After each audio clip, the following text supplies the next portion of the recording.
Bonjour et bienvenue dans cette nouvelle vidéo de Binance Afrique. Aujourd'hui, nous allons parler du trading futur. C'est un pan de l'écosystème crypto qui attire énormément d'investisseurs car il a un fort potentiel en termes de rentabilité. Mais attention, ce potentiel de rentabilité vient également avec des risques inhérents quand vous ne maîtrisez pas les bases et comment procéder. Et justement, dans cette vidéo, nous allons voir ce que sont les contrats à terme et justement comment faire ses premiers pas avec le trading futur avec un exemple sur Binance. Pour commencer, définissons déjà ce qu'est le trading futur.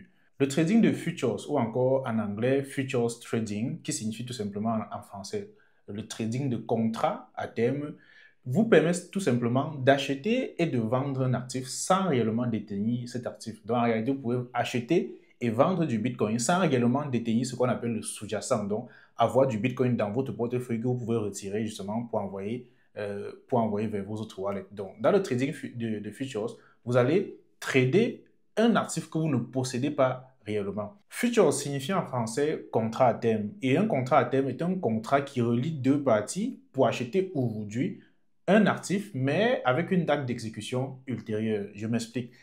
Supposons que vous êtes deux parties, justement une partie A et une partie B. Vous, la partie A, vous estimez par exemple que le Bitcoin qui aujourd'hui vaut dans les 115 000 dollars est beaucoup moins cher que ce que ça va valoir dans quelques mois. Donc, il est intéressant pour vous d'acheter le Bitcoin aujourd'hui pour le revendre plus tard. Maintenant, la partie B estime justement que non, à contrario, le Bitcoin est surévalué à son prix actuel et il va plutôt perdre de la valeur sur le temps. Donc, il est plus intéressant pour la partie B justement de vendre le Bitcoin maintenant pour le racheter plus tard beaucoup moins cher. Donc, vous allez maintenant signer un contrat entre les... Vous pouvez, par exemple, un contrat à terme, justement, ça va constituer plutôt, dans votre cas, la partie A a signé un contrat avec la partie B pour acheter du Bitcoin à ce prix, au prix justement, au prix actuel du marché, qui est de 115 000 dollars, mais avec une date d'exécution ultérieure, c'est-à-dire que dans 2 mois, vous pouvez fixer la date d'exécution à dans 2 mois. Dans 2 mois, justement, quand le Bitcoin, puisque vous avez estimé que la valeur du Bitcoin va monter, si dans 2 mois, la valeur du Bitcoin est plutôt dans les 120 000, 140 000, 150 000 dollars, en ce moment, puisque la date d'exécution du contrat a été fixée dans 2 mois, en ce moment, le contrat est exécuté. Et au moment où il est exécuté, par exemple, le Bitcoin à 150 000 dollars, et vous avez le droit, la partie B a l'obligation, pardon, de vous vendre le Bitcoin au prix qui avait été déterminé 2 mois plus tôt, à savoir au prix de 115 000 dollars. Donc, en ce moment, vous avez un Bitcoin qui sur le marché vaut dans les 150 000 dollars, mais grâce à votre contrat à terme, vous l'achetez à 115 000 dollars et vous réalisez ainsi un bénéfice de 35 000 dollars. Donc, c'est ça un contrat à terme. Donc, vous pouvez également imaginer le contrat dans le sens inverse, dans la mesure où si dans 2 mois, le Bitcoin plutôt a perdu de la valeur et est descendu à 100 000 dollars, vous avez l'obligation maintenant d'acheter à la partie B du Bitcoin au prix qui avait été fixé au départ, à savoir à 115 000 dollars. Donc, dans ce cas, vous perdez de l'argent parce que justement, vous avez fait un mauvais pari. Donc, le contrat à terme va vous permettre justement de fixer le prix d'achat d'un actif maintenant, mais l'exécution de ce contrat-là, l'exécution du contrat, la transaction même d'achat ou de vente va être exécutée beaucoup plus tard. Ça peut être dans 2 mois, ça peut être... Bref, l'exécution est différée. Alors, pourquoi faire du trading de futures? Déjà, vous avez le premier avantage, c'est que vous avez la possibilité de parier à la baisse comme à la hausse. Avec le trading spot, le trading au comptant, vous avez une seule opportunité, c'est d'acheter un actif et d'espérer justement que la valeur de cet actif s'apprécie et que justement vous puissiez vendre l'actif pour générer de la plus-value. Or, avec le trading de futures, vous avez la possibilité de parier également sur un actif à la baisse. C'est-à-dire, si vous estimez que le Bitcoin va baisser sur les 3 prochains mois, vous avez la possibilité de vendre du Bitcoin à découvert et de générer des gains sur la baisse du Bitcoin. Donc, vous avez la possibilité d'investir dans les deux sens du marché. C'est déjà un premier avantage. Le second avantage, c'est que vous avez ce qu'on appelle l'effet de levier qui vous permet de trader avec un capital réduit, mais de prendre des positions beaucoup plus grandes. L'effet de levier consiste tout simplement à multiplier le capital avec lequel vous tradez. Par exemple, si vous avez 100 dollars, vous pouvez appliquer un effet de levier x4 qui vous permet justement de prendre une position avec 400 dollars et par conséquent de pouvoir générer beaucoup plus de gains que si vous aviez pris une position avec 100 dollars.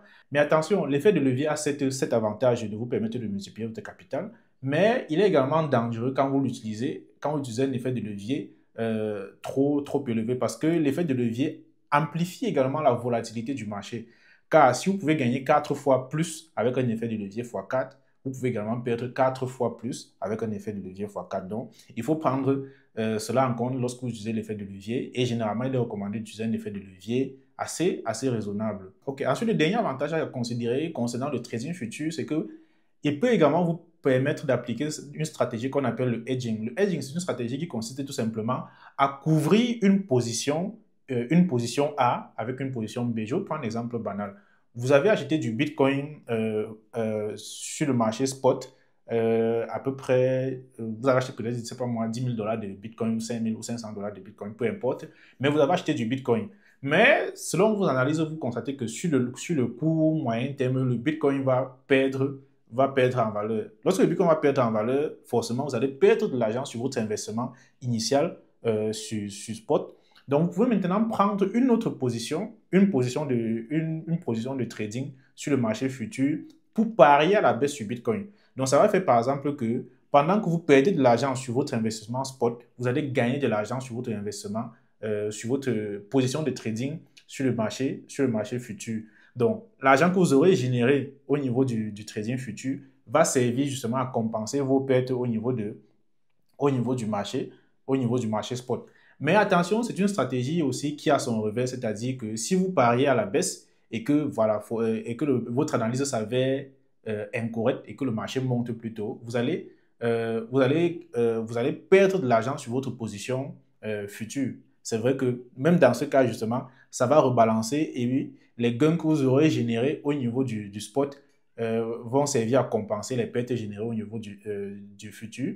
Mais en fait, vous allez vous retrouver à un niveau d'équilibre. Par contre, si vous n'aviez rien fait, et que le marché était monté, vous aurez gagné de l'argent sur le marché spot. Donc, bref, le hedging, ça va vraiment vous permettre d'équilibrer la balance. Maintenant, regardons ensemble quelques petits éléments qu'il faut connaître avant de commencer à s'aventurer au niveau du trading futur. Ok, premier élément, c'est l'effet de levier dont on a déjà parlé. Il vous permet de multiplier votre capital, de trader avec un capital beaucoup plus gros. Mais, comme je l'ai dit, attention, utilisez un effet de levier raisonnable car il multiplie également la volatilité du marché et le marché crypto est naturellement déjà assez volatile pour qu'on le multiplie. Donc, quand vous multipliez la volatilité du marché, il faut faire vraiment très attention. Deuxième élément, c'est la gestion du risque. La gestion du risque, vous l'appliquez au niveau du trading futur en définissant toujours un stop loss et un take profit sur vos positions de trading. Ça, c'est une règle catégorique. Donc, vous ne devez jamais oublier de définir votre stop loss et votre take profit.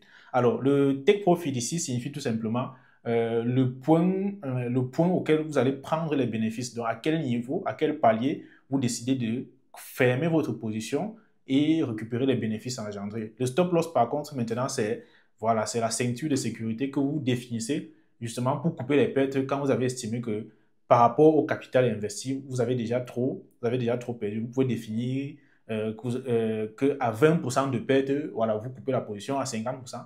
Le seuil à définir, il est personnel, il dépend de vous, de votre capital et de vos objectifs. Troisième paramètre, c'est la marge. Alors, la marge, c'est quoi? C'est le capital qui reste dans votre portefeuille une fois que vous avez pris une position de trading. Je suppose par exemple que vous avez 200 dollars dans votre portefeuille de trading futur et vous prenez une position avec 100 dollars. Donc, il reste 100 dollars dans votre portefeuille. Ces 100 dollars qui restent dans votre portefeuille, c'est ce qui constitue la marge. Alors, vous avez deux types de marge. Vous avez ce qu'on va appeler la marge isolée et vous avez la marge croisée. La marge isolée permet simplement, définir simplement que lorsque vous avez pris une position, si par exemple la position, si vous avez tort, si par exemple vous prenez une position et que le marché joue contre vous et que vous perdez de l'argent, le seul capital qui sera engagé, le seul capital que vous allez perdre, c'est le capital qui a été engagé dans la position de trading. Par contre, avec la marge croisée, lorsque vous serez en train de perdre de l'argent sur la position que vous avez prise, la marge, le solde qui reste dans votre compte va servir justement à maintenir votre position. Et c'est justement quand cette marge-là, quand ce solde-là sera épuisé, que votre position sera liquidée. Et ça nous amène justement au quatrième paramètre, ce qu'on appelle la liquidation. La liquidation survient tout simplement lorsque vous n'avez plus suffisamment de fonds pour couvrir votre position. Dans le cas de la marge isolée, ça revient simplement, vous êtes liquidé justement quand vous avez perdu la totalité du montant que vous avez engagé dans la position de trading. Et dans la marge croisée, vous êtes liquidé quand vous allez perdre la totalité de l'argent que vous avez engagé, non seulement dans votre position de trading, mais aussi le capital qui était dans le solde qui restait dans votre portefeuille. Maintenant, allons-y au niveau de l'interface de trading de Binance Futures et voyons ensemble comment prendre vos premières positions de trading futur. Une fois que vous êtes connecté à votre compte Binance, vous allez vous rendre ici en haut sur Futures et vous avez la possibilité de choisir entre les différentes options. Vous avez USD Futures qui signifie tout simplement que les contrats ou les transactions que vous allez faire seront réglées en USDT ou en USDC, et Coin Futures qui signifie simplement que vous allez utiliser la crypto-monnaie de votre choix justement pour vos contrats à terme. Donc on va choisir la première option. Voilà. Et une fois que l'interface de trading est chargée, vous pouvez déjà voir ici deux options, buy, long, donc pour acheter, voilà, pour parier à la hausse et pour parier à la baisse. Donc ici maintenant, vous avez la possibilité de définir l'effet de levier ici. Voilà, on a parlé de l'effet de levier. Vous avez la possibilité de définir jusqu'à 125. Mais attention, faites extrêmement attention à l'effet de levier lorsque vous le définissez, puisqu'on a dit que c'est un amplificateur de la volatilité. Donc, il est recommandé de définir un effet de levier très faible, surtout lorsque vous débutez. Donc, x4, déjà, c'est assez beaucoup. C'est largement suffisant. Ça veut dire que vous multipliez la volatilité du marché par 4, ce qui en soi, c'est déjà énorme. Donc, vous pouvez régler l'effet de levier sur 2 ou alors sur 4, donc, mais rester en tout cas en dessous de 10, c'est ce qui est vraiment recommandé. Donc, une fois que vous avez défini l'effet de levier, vous confirmez. Ensuite, maintenant, vous devez définir la marge. Donc, la marge dont on a parlé de la marge isolée comme de la marge croisée. Donc, si vous n'avez pas bien compris, vous avez la possibilité de lire encore ici là pour comprendre l'explication des deux types de marge. Donc, voilà, on a la marge croisée ici, cross margin, marge isolée. Donc, on va sélectionner la marge qui convient et puis on clique sur confirmer pour valider le choix. Une fois que la marge est sélectionnée, maintenant vous devez, voilà, vous pouvez prendre votre position de trading. Donc, on a pris un exemple. On dit par exemple, si vous pensez que le Bitcoin va s'apprécier en valeur sur le court moyen terme, voilà, vous pouvez parier à la hausse, c'est-à-dire faire ce qu'on appelle un long. Donc, c'est ce qui convient à acheter. Donc, vous allez vous définir par exemple que vous voulez acheter le Bitcoin, disons, dans un futur proche, mais au prix actuel du marché. Donc, vous me définissez le prix actuel du marché, par exemple, ou alors vous pouvez même descendre, comme vous utilisez une ordre limite, vous pouvez attendre même que le Bitcoin baisse un peu avant de l'acheter. Donc, vous définissez votre prix d'achat ici, 115 000 par exemple, voilà, 115 000, disons, 115 600 dollars, voilà. Ensuite, maintenant, vous définissez le montant que vous souhaitez dépenser. Par exemple, je ne sais pas, vous avez 100 dollars dans votre portefeuille. Donc, en mettant 100 dollars, ça signifie qu'avec l'effet de levier x4, ça va prendre une position de 400 dollars. Donc, ensuite, maintenant, vous définissez, on a dit qu'il faut toujours définir le take profit et le stop loss. Alors, votre take profit ici va ressembler à quoi? Puisque vous avez dit, vous jugez que le prix du Bitcoin va s'apprécier, ça veut dire que vous allez revendre le Bitcoin ou alors votre contrat sera exécuté.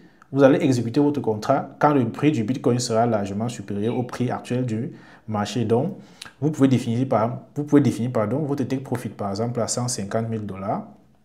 C'est-à-dire quand un Bitcoin sera à 150 000 dollars, en ce moment, votre contrat sera exécuté et la plateforme, à l'occurrence Binance, aura l'obligation de vous vendre le Bitcoin à 115 600 dollars.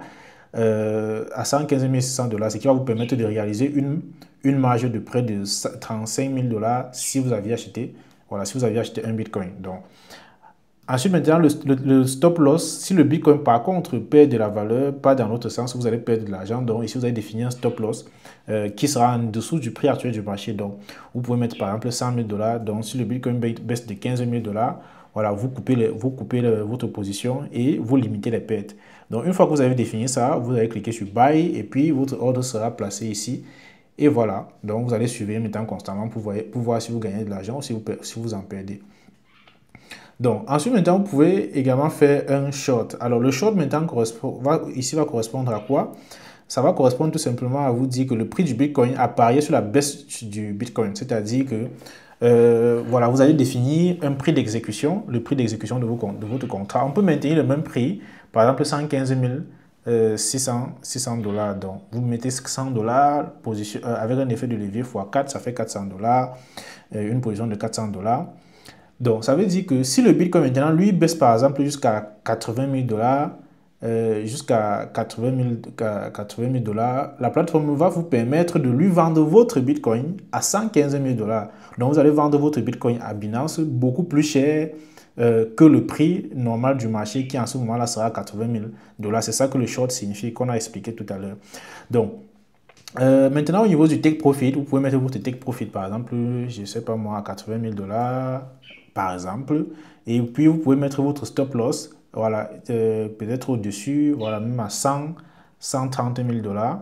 Voilà, parce que comme dans le cas du short, quand ça va dans le sens inverse, quand ça monte, vous perdez plutôt de l'argent. Donc, une fois que c'est défini, vous cliquez sur short et puis votre position est placée. Et voilà, là, vous n'avez plus qu'à surveiller justement pour vous rassurer que vous n'êtes pas liquidé ou alors que vous gagnez de l'argent et que vous prenez bien vos bénéfices. Donc, voilà à peu près en ce qui concerne les bases, je vais dire quoi, les bases pour pouvoir commencer à trader sur les futures. Mais avant, justement, vous devez vous rassurer que vous apprenez l'analyse technique, que vous comprenez comment interpréter le marché avant de vous lancer. Le trading futur, bien qu'étant un outil puissant pour pouvoir générer des revenus grâce aux crypto-monnaies, comporte également sa part de risque. Et justement, c'est une discipline qui demande énormément de compréhension et une formation rigoureuse avant de pouvoir être rentable. Donc, prenez déjà le temps de vous former, d'apprendre ce qu'est l'analyse technique, d'apprendre les fondamentaux. Pour cela, vous avez Binance Academy, vous avez la chaîne YouTube Binance Afrique avec énormément de vidéos sur le sujet. Donc, prenez d'abord le temps en amont de vous former avant de vous lancer dans le trading futur. Si vous avez aimé la vidéo, n'hésitez pas à vous exprimer en commentaire si vous voulez qu'on explore davantage le sujet, ou alors likez, abonnez-vous et rejoignez-nous au niveau du groupe Telegram Binance Afrique.